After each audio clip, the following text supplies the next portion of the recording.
Hello, good morning everyone. I hope आप सब अच्छे होंगे। और आपने लास्ट वीडियो भी देखा होगा जो मैंने एक bilateral relation India and Sri Lanka बनाया था, और आपको वो वीडियो अच्छा भी लगा होगा। सो हम अभी international relation like bilateral relations cover कर रहे थे।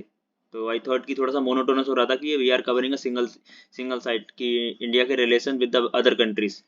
So मैंने सोचा parallelly we have to make another video series of international organization. There are multiple international organization that are exist like BRICS। एक तो ये कराने वाला हूँ मैं अभी, G7, G20, ASEAN, many more। सो एक दूसरी सीरीज में हम पैरेलली ये चलाएंगे बिकॉज थोड़ा सा इंटरेस्ट आने लगे पढ़ने में। अगर हम एक ही चीज़ करेंगे, एक ही टाइप की चीज़ पढ़ते जाएंगे तो थोड़ा सा बोरिंग लगता है। तो we will cover another first international organisation that is BRICS. सब कुछ बताऊंगा मैं इसमें क्या है क्या नहीं है। और इस समय ये ब्रिक्स प्लस बन चुका है क्योंकि इसमें अभी लास्ट ईयर 5 कंट्री और जुड़ गए हैं जो कि इस रीजन में आते हैं। ये जो कंट्रीज है ना, ये कंट्रीज जुड़े हुए हैं। और जो अर्जेंटीना इसमें दिखा रखा है, अर्जेंटीना तो उसने डिनाई कर दिया है। ये यहाँ पे थोड़ा सा मिसमैच है। तो अर्जेंटीना ने डिनाई कर दिया, वो ज्वाइन नहीं करेगा ब्रिक्स को, ठीक है। और बाकी ये कंट्रीज हैं जो कि इस समय इसके मेंबर्स हैं। और इस समय टोटल 10 मेंबर्स वो आगे बताने वाला हूँ। In this video we will cover certain parts like what is BRICS, क्या है, what are the goal and objective of BRICS, ये क्या चीज़ है, क्यों जरूरत पड़ी, ये सब चीज़ जानेंगे। और जो रिसेंट समिट हुई थी अभी, और उसमें क्या मेजर डेवलपमेंट्स हुए हैं इसके थ्रू, इम्पैक्ट क्या पड़ा पूरे ग्लोब पे इस ब्लॉक का बनने से। उसके बाद what are the challenges faced by BRICS, क्या चैलेंजेस फेस करते हैं जो ब्रिक्स मेंबर्स हैं आपस में। और at last I will tell you about what can be the future of it, और क्या अच्छा हो सकता है इनके लिए, ठीक है। सो लास्ट वीडियो थोड़ा लंबा हो गया था, I will try to make it short and crisp, तो उसकी चिंता ना करें। So firstly let us know about need क्यों पड़ी हमें ब्रिक्स की। एक इसका इनिशियली जो एक तरीके से नींव पड़ी थी बोलेंगे, फाउंडेशन आया था, जो स्पार्क मिला था 2001 में। एक इकोनॉमिस्ट है ब्रिटिश के जिनका नाम है जिम ओनील। उनने ये बताया था कि जो अदर कंट्रीज हैं उनकी डिपेंडेंस बहुत ज़्यादा है वेस्टर्न नेशंस पे, क्योंकि वो सारे इंस्टीट्यूशंस वही चलाते हैं, वेस्टर्न नेशन स्पेशली यूएसए। तो बहुत ज़्यादा डोमिनेंस थी उसकी। तो जब क्योंकि यूनिपोलर बन चुका है वर्ल्ड, सुपर पावर पहले दो थी, एक यूएसएसआर और एक यूएसए। तो जब डिसइंटीग्रेशन होता है 1991 में यूएसएसआर का, तो उसके बाद सारे कंट्रीज अलग हो जाते हैं। तो रशिया, यूक्रेन, लेटविया, जॉर्जिया, बहुत सारे कंट्रीज बन जाते हैं, जो अजरबैजान, जर्मनी, अरे जर्मनी बोल रहा हूँ, Azerbaijan and that is another one, that is लग बताता हूँ कौन सा रीजन है। ये था ना, ये जो ये पूरा रीजन आ रहा है, ये इधर का आ गया। ये सब जो जो मिडल ईस्ट सेंट्रल एशिया आता है, सेंट्रल एशिया भी यूएसएसआर का पार्ट था पहले, जिसमें ताजिकिस्तान, तुर्कमेनिस्तान आता है, ये सब उसी में आता था। पर अब ये सब अलग हो चुके हैं, ठीक है, डिसइंटीग्रेट हो चुका है। तो उसके बाद यूनिपोलर वर्ल्ड बन गया है, जो कि यूएसए सब कुछ कंट्रोल करता है। तो 2001 में इसकी बात हुई थी कि एक ग्रुप ऑफ नेशन होना चाहिए जिसका नाम ब्रिक, जिसको जिम ओनील ने 2001 में बोला था ब्रिक होना चाहिए, जिसके ब्रिक एक एक्रोनिम दिया है जो कि Brazil, Russia, India and China. तो ये चार चार कंट्रीज के, इनिशियली 4 कंट्रीज थे इसमें। पर लेटर ऑन क्या होता है, इन 2010 चाइना इसको इनवाइट करता South Africa to join it. तो 2010 में साउथ अफ्रीका इसको ज्वाइन करता है और फर्स्ट मीटिंग अटेंड करता है 2011 में, ठीक है। और एक रीजन और था, ग्लोबल फाइनेंशियल क्राइसिस आई थी 2008 में, जो कि पूरे ग्लोब को उसने इफेक्ट किया था। तो उसके लिए भी एक ये इकोनॉमिक रिलेशंस भी अच्छे बनाता है, और इकोनॉमिक हेल्प भी करता है एक दूसरे नेचर, क्योंकि इसमें हर तरीके की कंट्री हैं। लाइक साउथ अफ्रीका है, ज़्यादा डेवलप्ड भी नहीं है, और ये मतलब अंडर डेवलप्ड बोलते, डेवलपिंग कंट्री में तो नहीं आता, अंडर डेवलप्ड कंट्री है। Most of the African nations are developed country, sorry under developing countries. तो वो चीज़ है। तो उसके लिए अब इस ब्लॉक में तो देखो रशिया हो गया, और इस समय क्या बोलते हैं अपना चाइना हो गया, जी बहुत ज़्यादा अच्छी जीडीपीज हैं। तो ये कंट्रीब्यूट करती हैं इसमें आपस में एक दूसरे की। So currently it has 10 member nation. अभी इसमें 10 देश हैं। रिसेंटली लास्ट ईयर अगस्त 2023 में जो कि एक समिट हुई थी ब्रिक्स की, जो कि साउथ अफ्रीका ने कंडक्ट कराई थी जोहान्सबर्ग में। तो उसमें ये जो 5 नेशंस हैं, that is Iran, Ethiopia and Saudi and Arabia and UAE, these are the 4 member nation, 5 member nation recently added, ठीक है। तो और क्या हुआ था, ये देखो हाईलाइट कर देता हूँ उसे, ठीक है, ओके फाइन। एंड उसके बाद हम देखते हैं BRICS members covers 30% of the world's land mass. तो जो भी लैंड सरफेस है, अभी आपको पता होगा पूरे अर्थ का 30% ओनली लैंड मास है, 70% पूरे में पानी ही पानी है, चारों तरफ ओशियन, हर तरफ ओशियन है, ठीक है। तो 30% लैंड मास अवेलेबल है पूरे अर्थ पे, उसमें से भी 30% जो एरिया कवर करते हैं वो ब्रिक्स नेशन है, ठीक है। और इसमें आपको पता सबसे ज्यादा लैंड मास रशिया का है, और रशिया भी इसका पार्ट है, तो आप समझ सकते हैं कितना अच्छा वो है, क्या बोलते हैं, कवरेज। और क्या कहते हैं, इंडिया से भी ज्यादा एरिया ब्राजील का है, तो ब्राजील भी इसका पार्ट है, तो इसलिए कवर करते हैं। और इसकी पॉपुलेशन देखी जाए इन नेशंस में 45% है पूरे दुनिया की। और क्योंकि इंडिया और चाइना भी इसके पार्ट है, और इंडिया चाइना वर्ल्ड की सबसे ज्यादा पॉपुलस कंट्रीज है पूरे दुनिया में, ठीक है, और इतना पॉपुलस कोई ज्यादा है भी नहीं। और इवन आपको बताऊं कि Brazil is also the part of it, Brazil is the fifth most populated country in the world, तो इसलिए इसकी पॉपुलेशन भी ज्यादा है। और इनकी ग्लोबल जीडीपी बताऊं वो that is 33%, 37% of the whole world, दुनिया की जितनी भी जीडीपी है उसका 37% ये अकेले कवर करते हैं। Now let us know there is a summit in 2013, एक मीटिंग हुई थी Durban. Durban is a state, sorry, that is a state in I think south Africa में है ये, डरबन साउथ अफ्रीका में। तो उसमें क्या होता है कि एक ये लोग मीटिंग करते हैं जिसमें वेस्टर्न डोमिनेंस ज़्यादा था, like IMF and world bank are dominated by the western nations, जो कि स्पेशली यूएसए ही इसको लीड करता है।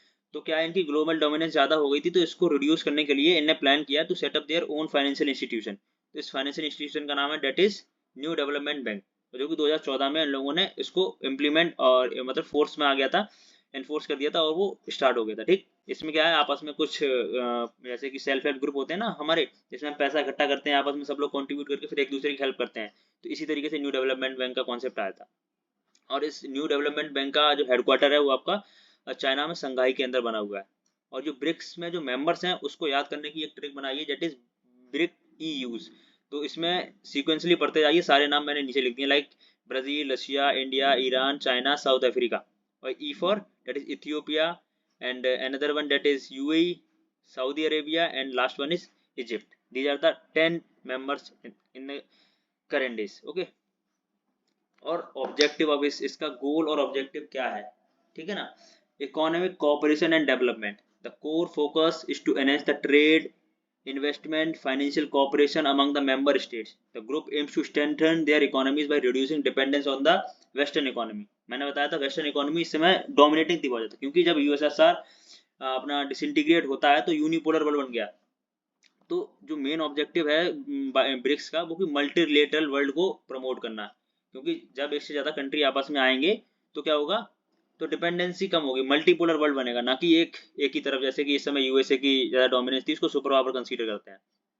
Next one that is regional security, the group addresses issues of regional security, peace, stability and focus on the combat terrorism and cyber crime. तो इस type के issue भी solve किए जाते हैं आपस में, जो कि इस समय बहुत ज़्यादा पीक पे हैं। साइबर क्राइम तो देख सकते हैं इस समय, साइबर फ्रॉड्स बहुत ज़्यादा चल रहे हैं इस समय, और टेररिज्म की तो बात ही मत करो, टेररिज्म हर जगह बहुत ज़्यादा फैली हुई है इस समय, ठीक है ना। Talking about support for sustainable development, sustainable development को देखते हुए सारे एक दूसरे को सपोर्ट करते हैं कि कोई भी चीज़ हमारी खराब भी नहीं होनी चाहिए और अपना काम भी बन जाए, like group focus on sustainable economic growth, specially in the area clean energy, climate change, poverty reduction, aiming to address the common socio economic challenges. तो इसमें बहुत सारी चीज़ें आती हैं, जैसे क्लीन एनर्जी हो गया, ये बहुत इंपॉर्टेंट है इस समय क्लीन एनर्जी, क्योंकि क्लाइमेट चेंज बहुत ज़्यादा पीक पे है इस समय, ठीक है ना। तो ये इस समय काफ़ी ज़्यादा इंपॉर्टेंट हो जाता है clean energy, that is climate change and क्या बोलते हैं ये सब, reduction and aim to address the common socio economic challenges. Socio money like poverty भी आ जाएगी इसके अंदर, और आपका एजुकेशनल प्रॉब्लम, क्योंकि काफ़ी सारी जगह पे एजुकेशन भी अच्छी नहीं मिल पा रही, ठीक है ना। New development bank, BRICS establish the new development bank to fund infrastructure and the sustainable development project in the BRICS, जो कि ब्रिक्स के अंदर जितने भी नेशन आएंगे उन सब में इन्वेस्टमेंट होगा इन चीज़ों का, जिसमें इंफ्रास्ट्रक्चर और सस्टेनेबल डेवलपमेंट होगा। एंड अदर डेवलपिंग कंट्रीज, जो कि डेवलपिंग कंट्रीज हैं उनको भी फोकस करेंगे। And aiming to reduce the reliance on the western financial institution, western financial institution वही है इस समय, IMF जैसे इंटरनेशनल मॉनेटरी फंड, और दूसरा है वर्ल्ड बैंक। तो आप देख सकते हैं इस समय यही प्रॉब्लम चल रही है। और वन मोर थिंग, क्योंकि पाकिस्तान ने भी अपनी डिमांड रखी थी टू ज्वाइन द ब्रिक्स, पर सब लोग उसके काउंटर में आ गए थे, एवरीवन सब हर मेंबर नेशन ने यही बोला था कि सबसे पहले टेररिज्म को खत्म करेगा Pakistan, then it can become the member of it, ठीक है ना। तो ये बहुत इंपॉर्टेंट पॉइंट है, और आई थिंक टेररिज्म को कम ही करना चाहिए, तभी मेंबर बनेंगे। और इतने सारे बेल आउट्स IMF ने दिए हैं पाकिस्तान को, तो उसमें बहुत सारी प्रॉब्लम्स फेस करी है, इतने आराम से नहीं मिले हैं इसको, ठीक है ना। तो उसका मेन मोटिव यही है कि टेररिज्म खत्म करो, तब you can become the member of this organisation. Now let us know what are the recent developments in the in this organization। जो ब्रिक्स की समिट हुई थी recently this year, the summit has been conducted by the Russia, और उसका Kazan city है, तो वहाँ पे ये कंडक्ट कराई गई थी, that is Kazan city in Russia.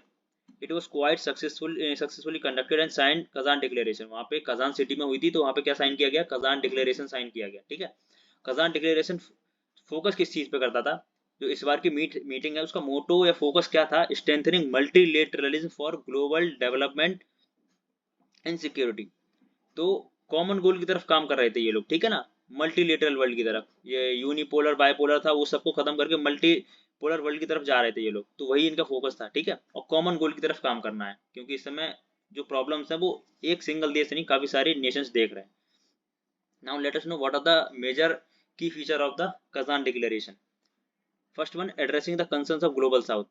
और ये जब इंडिया ने लास्ट टाइम अभी रिसेंटली G20 समिट कराई थी कंडक्ट, तो उसमें भी यही चीज़ अपने फॉरेन मिनिस्टर ने बोली थी कि ग्लोबल साउथ का हमें ध्यान रखना पड़ेगा, क्योंकि सबसे ज़्यादा अंडर डेवलप्ड एरिया है जो कि ग्लोबल साउथ है, चाहे हम साउथ अमेरिका ले लें, चाहे अफ्रीका ले लें, चाहे साउथ एशियन नेशन ले लें, तो these are the most of nation, those are under developed. तो इन पे फोकस देने की ज़रूरत है। इनमें इंफ्रास्ट्रक्चर हो गया, हेल्थ सेक्टर हो गया, digital payment system, digital infrastructure हो गया, हर तरफ हमें इंप्रूवमेंट लाना चाहिए ग्लोबल साउथ की तरफ, ठीक है ना।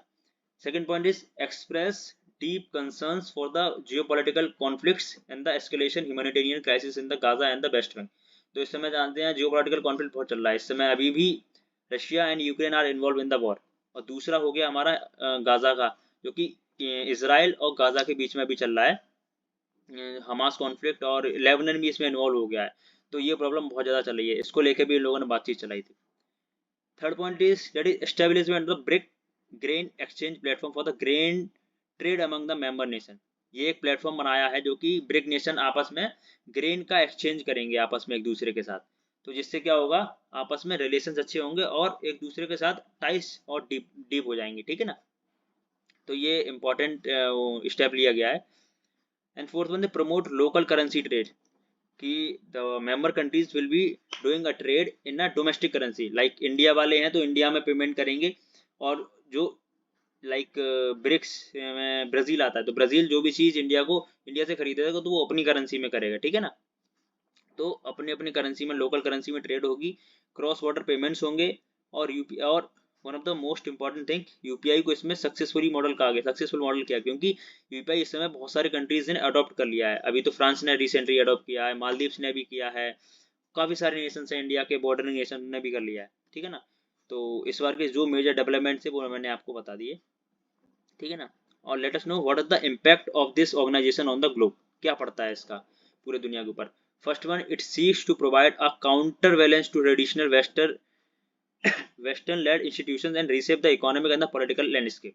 ये भी मैंने स्टार्टिंग से बताते आ रहा हूँ, डोमिनेंस बहुत ज़्यादा है वेस्टर्न कंट्रीज की इस समय हर जगह, क्योंकि सबसे ज़्यादा मोस्ट डेवलप्ड हैं, मोस्ट ऑफ द लाइक जो परमानेंट सीट्स है यूएन में भी देखी जाए तो वही है, तो मतलब हर तरीके से वो बहुत ज़्यादा डेवलप्ड हैं और स्ट्रांग है, तो उनकी ज़्यादा डोमिनेंस है, तो उसके लिए उन्होंने ब्रिक्स बनाया, तो रीसेप the economic and the political landscape. तो आपस में ये लोग कोलैबोरेट करते हैं अलग अलग चीज़ों में और एक दूसरे की हेल्प करते हैं। BRICS has actively challenged the dominance of the institution like IMF and World Bank by creating their own financial institution। ठीक है, तो इनने खुद का फाइनेंशियल इंस्टीट्यूशन बनाया, यानी न्यू डेवलपमेंट बैंक, ये भी मैंने आपको बताया, तो इनकी डिपेंडेंस IMF और वर्ल्ड बैंक पे कम हो गई, ठीक है ना। Next one, it also raise the voice of the global south and bring more developmental projects in the reason.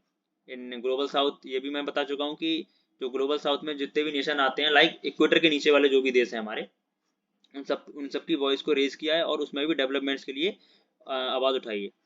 Initiatives like the BRICS STI Science Technology and Innovation Framework encourage collaboration in the critical areas। तो कुछ critical areas हैं वहाँ पे लोगों ने collaboration किए हैं, like renewable energy, artificial intelligence and the digital economy. तो इसको लेके बहुत ज़्यादा काम चल रहा है इस समय, और आपस में हर एरिया में आपस में कोलेबोरेट कर रहे हैं और स्ट्रेंथन कर रहे हैं, अपने डीपन टाइज कर रहे हैं, हर तरीके से डेवलपमेंट हो रहा है, ठीक है ना। Now let us know what are the challenges faced by the BRICS. तो there are certain challenges, there are significant जो political tension within BRICS particularly between India and China. अभी हम देख सकते हैं चैलेंजेस सबसे बड़ा तो यही है कि ब्रिक्स के मेंबर होने के बावजूद भी इंडिया और चाइना आपस में क्लैश करते हैं, कभी कभी क्लैश के अंदर फंस जाते हैं, बहुत सारे क्लैशेस होते रहते हैं हमारे बीच में। तो एक ये प्रॉब्लम हो गई क्योंकि इनके अंदर ही इंट्रा कॉन्फ्लिक्ट चल रहा है एक तरीके से, like NATO and European union.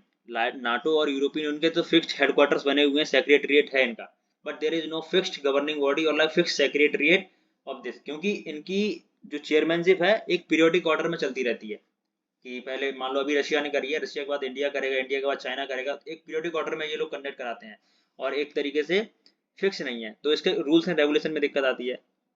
BRICS countries aim to reduce the reliance on the US dollar and establish alternative trade and financial mechanism। ये भी मैंने बताया, वो डोमेस्टिक ट्रेड में करेंगे तो डी डॉलराइजेशन हो जाएगा, ठीक है ना।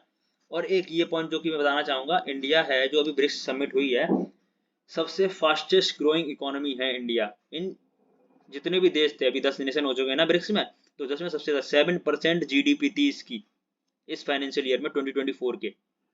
साउथ अफ्रीका की 1.1 है, इजिप्ट की 2.7 है, ब्राजील की 3 है, और 4.8 दैट इज चाइना, और इथियोपिया की 6.1 है, बट सबसे ज्यादा इंडिया की थी जो कि 7%, ठीक है ना। Now let's go to the next part, that is BRICS nations face diverse security issues such as terrorism, border disputes, cyber threats। ये सब चीज मैंने अभी कवर करी है, इस टाइप की प्रॉब्लम्स ये लोग फेस कर रहे हैं। नाउ हम बिल्कुल एंड पे पहुंच चुके हैं और हम लास्ट में कवर करेंगे what can be the future of BRICS, हमेशा से रहने वाला वे फॉरवर्ड कि हम अपना ओपिनियन क्या दे सकते हैं, क्या हो सकता है। तो BRICS could establish conflict resolution mechanism to manage disputes between the member nation, like India और चाइना के बीच में भी जो भी डिस्प्यूट्स हैं उसके लिए आपस में एक कॉन्फ्लिक्ट रेजोल्यूशन मैकेनिज्म बना लें जिसके थ्रू इनके जो भी डिस्प्यूट्स हैं वो डिप्लोमेटिकली आराम से सॉल्व हो जाए, ठीक है ना। Next one that is establishing a permanent BRICS secretariat और हेडक्वार्टर, एक हेडक्वार्टर प्रॉपर्ली बना देना चाहिए इसका, जिसकी वजह से क्या होगा, कोऑर्डिनेशन कम्युनिकेशन हो गया और इम्प्लीमेंटेशन जो भी पॉलिसी जो लोग बनाते हैं वो बहुत ज्यादा इफेक्टिव हो जाएगा, ठीक है, और उसके रिजल्ट्स भी बहुत अच्छे मिलेंगे फिर। Now third one, setting up a BRICS green fund to finance sustainable projects within a member states and other under developing countries और डेवलपिंग कंट्री जो भी है ना उनमें, तो क्लाइमेट चेंज से कॉम्बैट करने के लिए, क्योंकि क्लाइमेट चेंज इस समय बहुत ज्यादा प्रॉब्लम है, क्योंकि अभी भी आप देख सकते हैं नवंबर आ चुकी है और इतनी ज्यादा सर्दी नहीं पड़ रही है, तो हमको ग्रीन फंड में इन्वेस्ट करना चाहिए, तो ब्रिक्स मेंबर एक ये भी स्टेप ले सकते हैं। Next one that is strengthening collaboration in digital payment blockchain and fintech could drive innovation in the digital finance in the BRIC countries, ठीक है। तो डिजिटलाइजेशन के ऊपर इन्हें और काम करना चाहिए जिससे कि क्या हो सके और दूसरे कंट्रीज की जो इकोनॉमी है वो डिजिटल हो जाए और काफी सारा इम्प्रूवमेंट हो जाए इनके रिलेशंस में भी, ठीक है ना। सो आज हमने ये कवर किया है आज हमने ब्रिक्स को। आई होप आपको ये वीडियो अच्छा लगा होगा, और नेक्स्ट वीडियो में आप हमें कमेंट करके बताइए आपको क्या चाहिए, किस टॉपिक के ऊपर चाहिए, हम बना के लाएंगे नेक्स्ट वीडियो। और थैंक यू फॉर वॉचिंग, और जो भी प्रॉब्लम हो आप कमेंट कर सकते हैं मेरे को। Thank you very much.